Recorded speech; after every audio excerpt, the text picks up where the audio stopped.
and having a panic attack. Yep. And I'm making a video about it because I think that's important. I'm gonna get my help. Intro.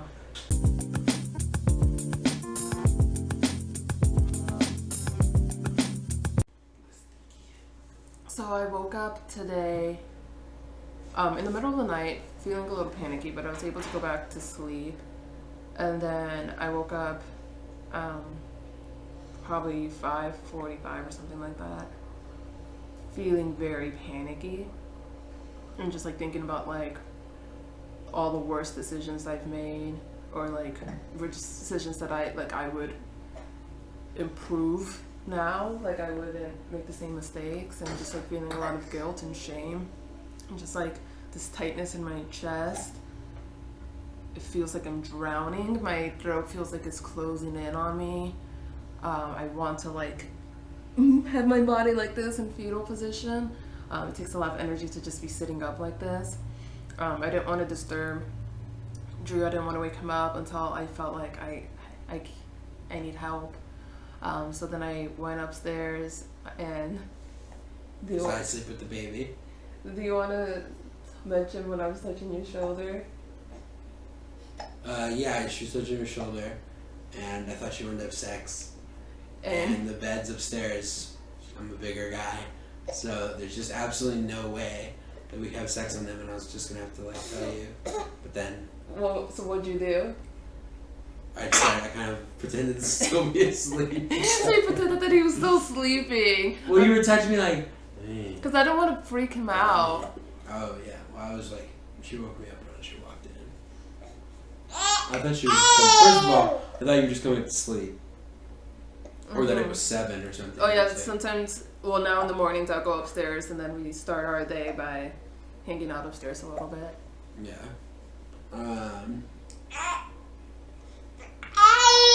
But we were upstairs for an hour, and I was still feeling panicky.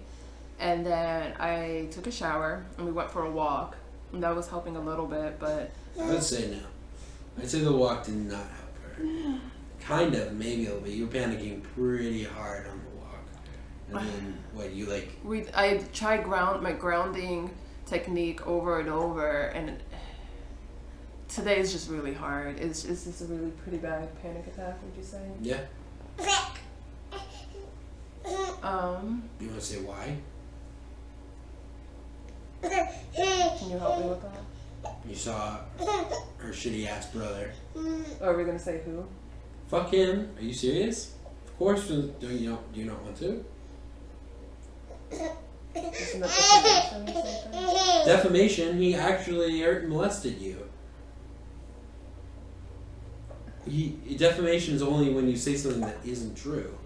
Mm-hmm. We can cut that out, obviously. I was just curious if you wanted to say. Why are we protecting him?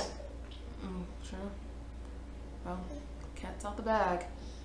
You haven't said that? I thought you'd said that before. No, I didn't say like... But yeah, I saw him, and...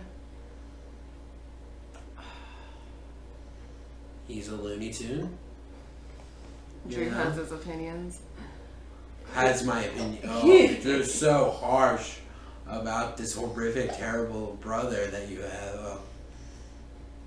I just feel like it's not gonna change. He's not gonna change. I thought you were gonna puke. Feels like it's like in unison. It feels planned. But yeah, I just felt really unsafe, and like I feel like I prioritize keeping the peace, and it's to my detriment. Today, I just wasn't expecting, because I saw him a couple times already, but yesterday, like, I don't know, like, he went like that to my head, or like... He touched you? Yeah. Oh, your mom sucks sometimes. No, your mom doesn't suck. I mean, your family just... Why did nobody say anything? I understand that. I just feel like a lot of me growing up was thinking it can't be that bad because no one is doing anything. No one is saying anything. Right. And I don't know if they knew I can't remember. I feel like I did tell someone, and like I have this vague memory of telling someone and it's just going really poorly and like being blamed and internalizing it, like, oh wow, this is my fault. Like every time this happens, it's my fault. Like, yeah. Because you were a child. Mm-hmm. A baby. Not a baby, but a little girl. Yeah. It's just having Josie is just a constant reminder of like, For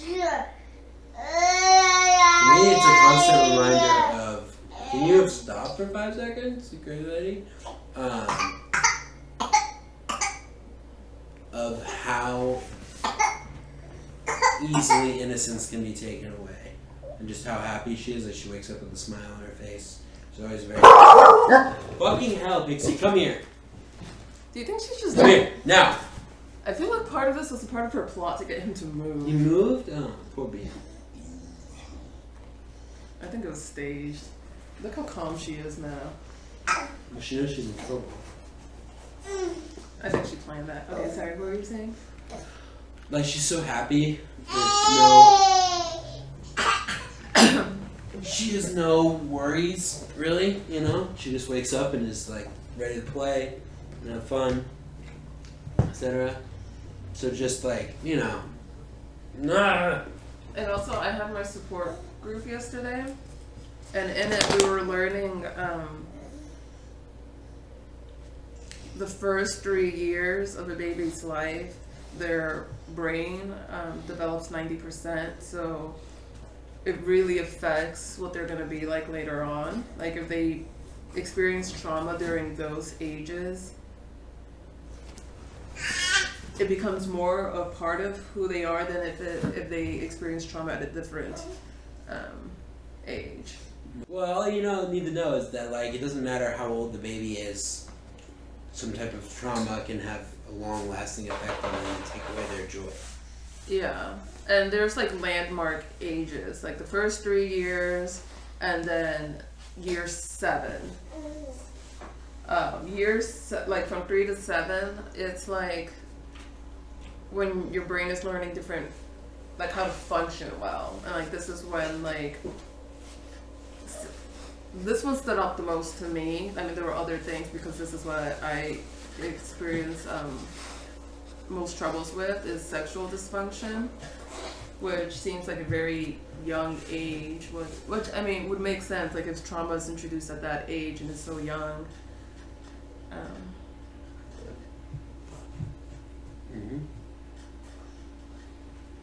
What's it like being with me right now? Do you have a panic attack? What's your perspective? It just kind of feels like chaos, because our house is extremely chaotic.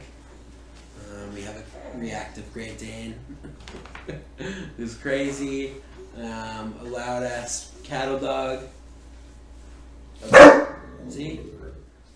A 8-month-old. And yeah, and a panic attack just makes it feel like chaos. But all you gotta do, keep telling you stay calm and it ends. I've had a million panic attacks when I was like using. And I don't know, it helped me when I was just around someone who was calm and understanding. I'm fidgeting. Yeah, you're in a panic attack, Yeah, so the main point of this video is to show what a panic attack looks like for me. It's not always what it looks like in TV shows and stuff. I'm really fighting the urge to like, I don't know. Cry or like go insane. She's always trying to catch her breath. Yeah, it feels like it's hard to breathe. Fight or flight. I was able to text into work that I need a mental health day because I'm having a panic attack, and my boss is very supportive of that, and I'm very lucky in that sense. That is one good thing about working in your field of like basically trauma work that you do. I mean, you have to deal with like pronoun crazy people, but like they are very understanding of mental health issues, which can be nice. You think there's other things I should share that might be helpful to people? Right now? You don't have to. You feel like it's almost like urgent? It's like, if I don't share this now, there will be people that die of panic attacks, which is impossible.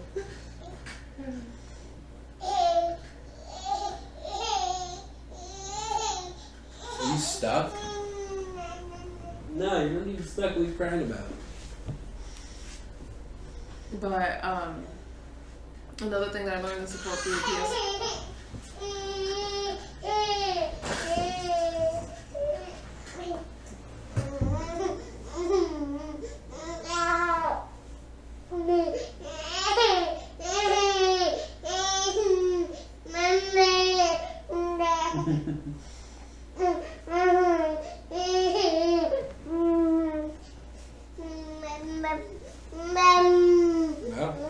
well, she's saying it a bunch.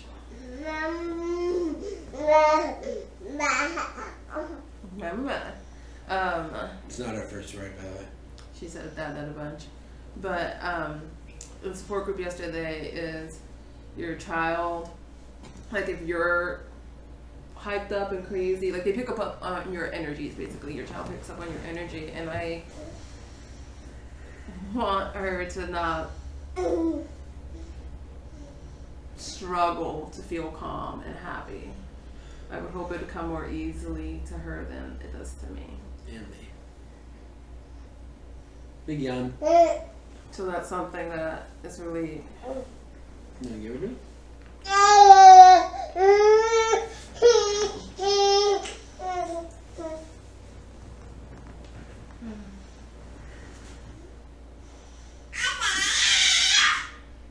Alright, my feet. You think would touch everything pretty much. Mm-hmm. Do you want to do the question at the end? What question? You just ask a question related to the video. Oh, related to the. Damn it, you said that. I was gonna say some random thing. Who won the 19th part?